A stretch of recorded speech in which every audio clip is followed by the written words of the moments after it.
So in this quick video, I am going to show you how you can use Claude even without installing it locally. So if you have a subscription of Claude Code, you can work on your repository even without installing Claude Code locally. That's really a good feature.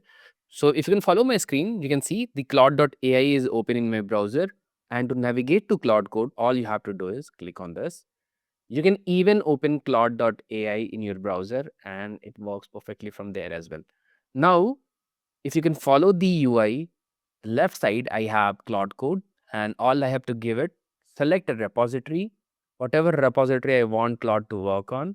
And that's all. That's all you have to do to let Claude Code work on your repository. So the first time whenever you will set up Claude Code, you'll have to do some instructions. You'll have to give some instruction and access to your repository.